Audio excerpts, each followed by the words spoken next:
Welcome to this special episode of AU Manufacturing Conversations, which is part of our annual Australia's 50 Most Innovative Manufacturers campaign.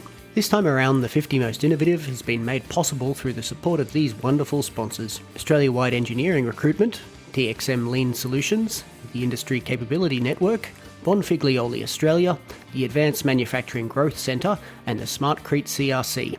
If you're interested in nominating, please see a link in the episode details. It's completely free to be a part of this campaign and always will be, and we'll be celebrating the announcement of the 50 Most Innovative list and the award winners at a special breakfast event on May 7 at Crown Melbourne during Australian Manufacturing Week. Now on with the show.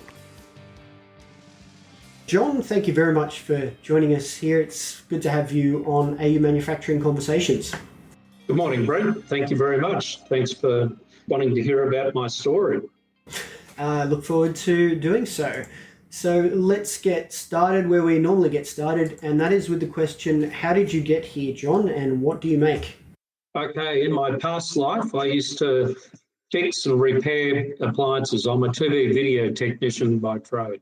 I was living in Sydney, had an appliance repair business, and I wanted a way to get out of fixing and getting off the tools. So I came up with a design where you'd place an oven and a cooktop into a stainless steel box with a hole in the top and a hole in the front.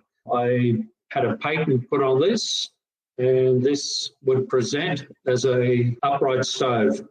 So brands like German brands in particular, like Bosch and Miele, did not have any freestanding stoves.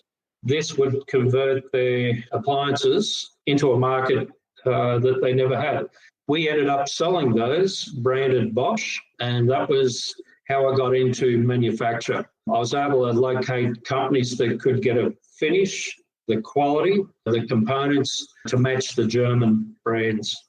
As I said, that got me into manufacture and it slowly got me out of fixing appliances. I then got into manufacturing microwave oven trim kits, and that was done for brands that includes Meg Appliances, Sharp Corporation, Amiga Appliances, Blanco, and we made other stainless steel high-quality products for brands, included DeLonghi and CleanMade and several others.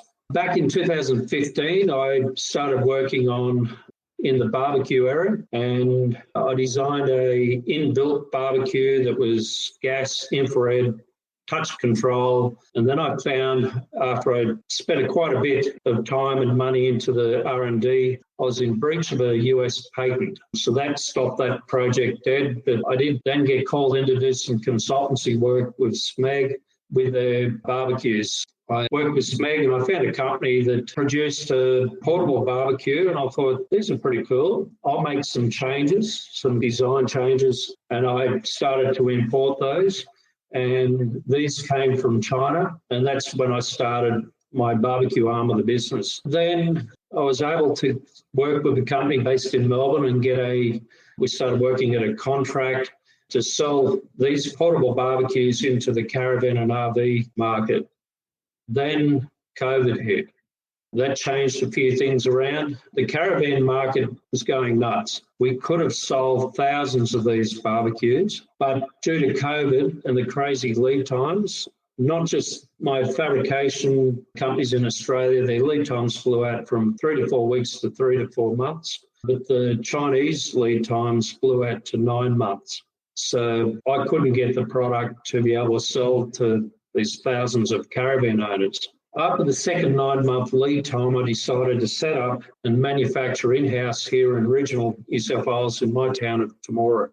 From that time when I made the decision, it took 2.5 years. By the time I found the machines, imported those, set up the factory to take the machines, we cancel approvals and so forth, and then find staff to operate the modern manufacturing equipment. We started manufacturing our portable barbecues in April of 2024.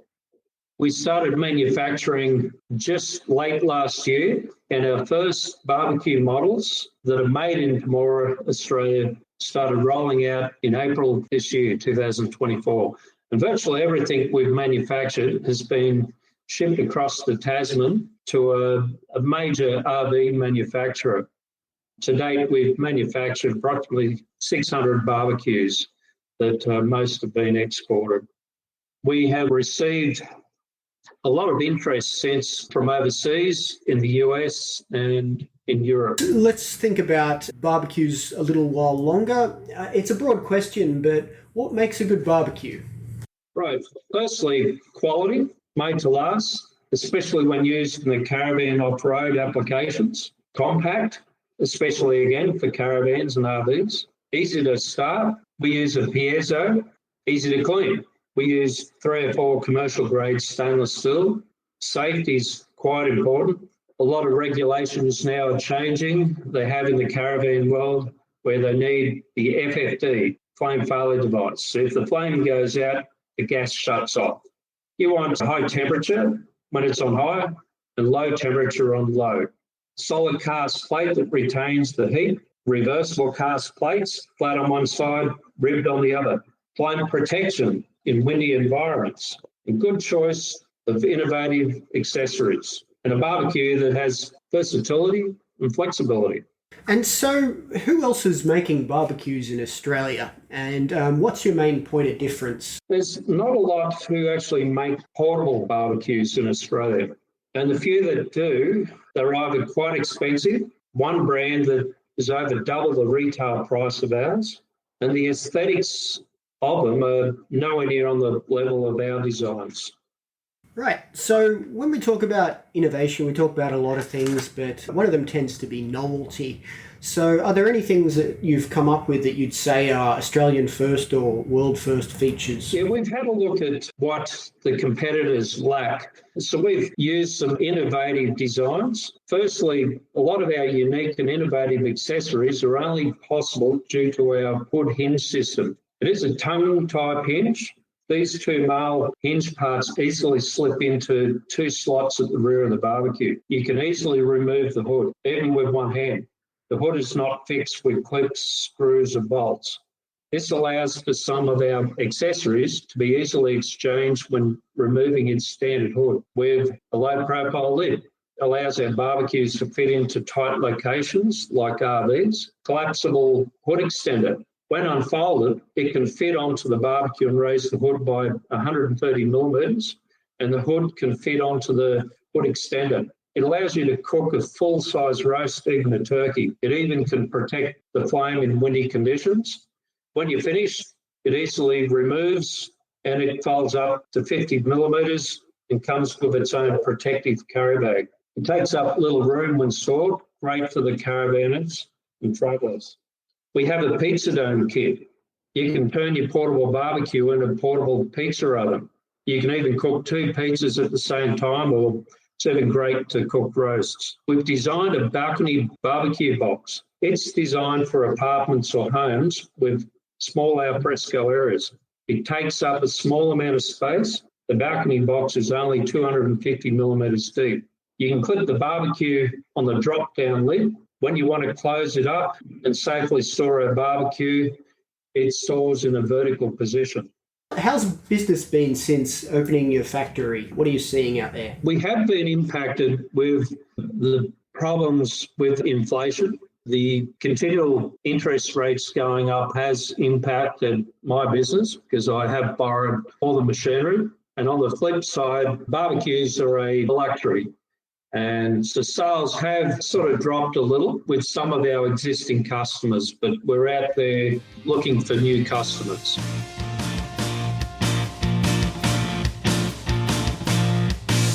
This is a short interlude to again thank the sponsors that are making 2025's 50 Most Innovative campaign possible.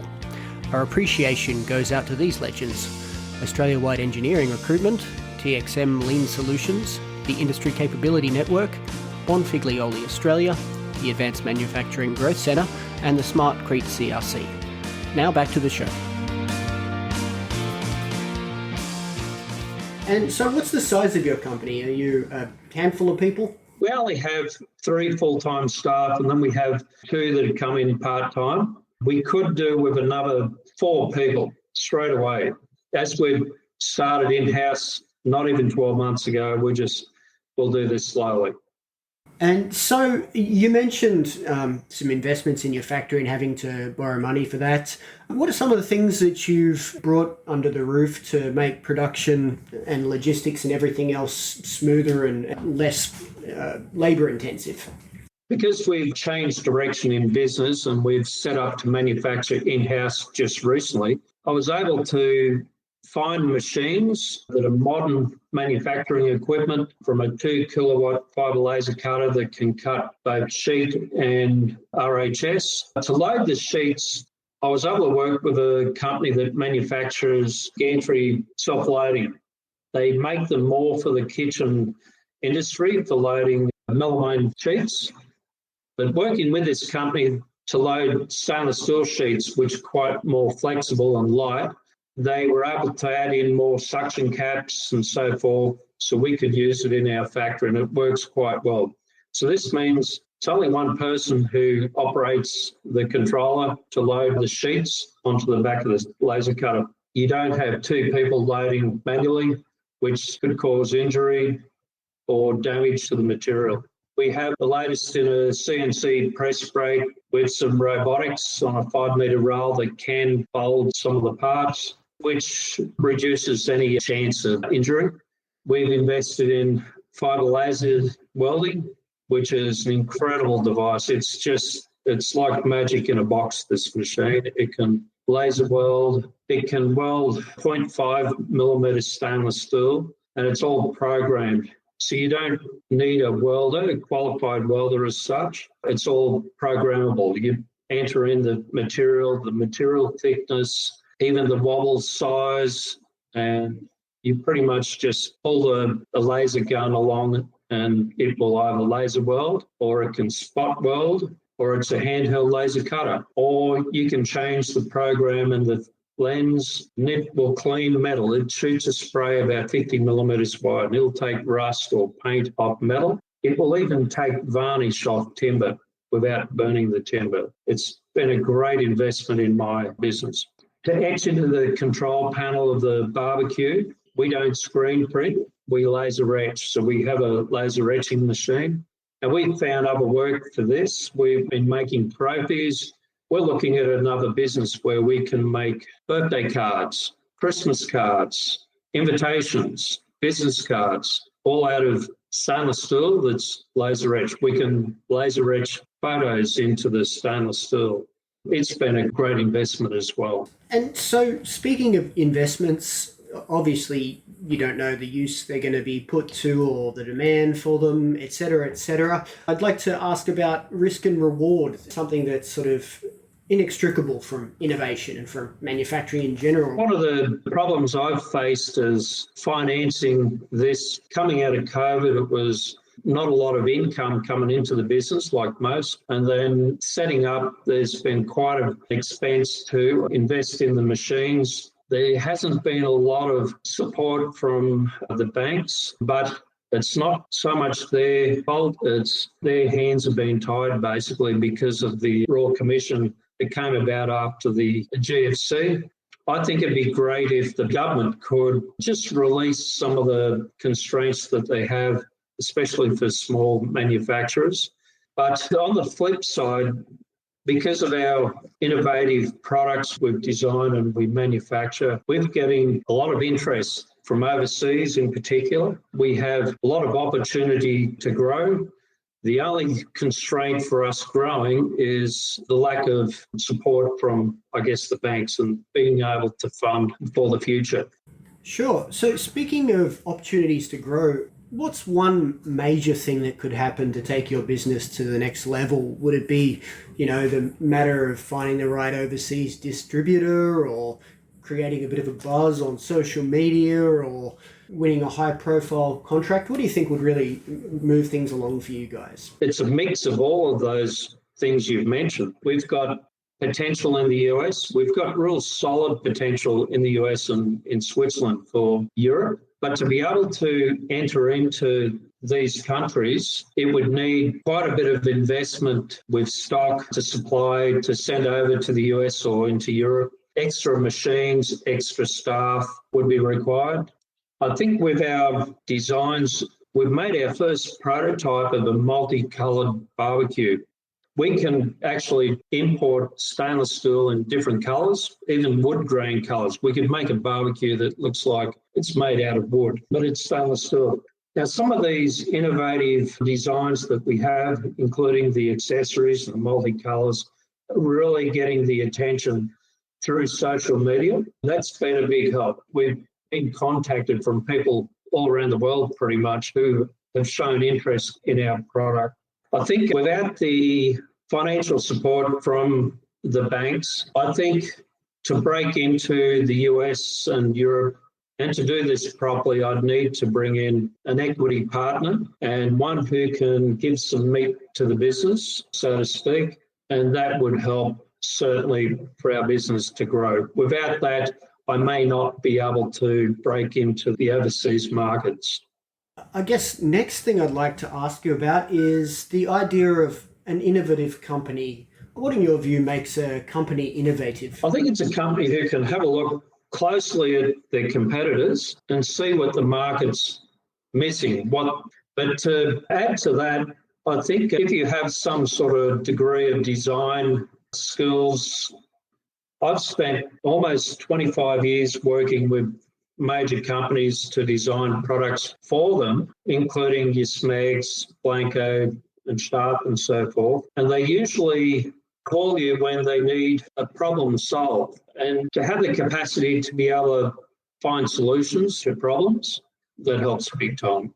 The last question is, what's an issue within manufacturing that isn't currently getting the attention it deserves? What are your thoughts? I think it's smaller manufacturers that are making mainstream products. I think the availability to funds, to cash, again from the banks, or in some cases support from government, where there are, for instance, the National Reconstruction Fund.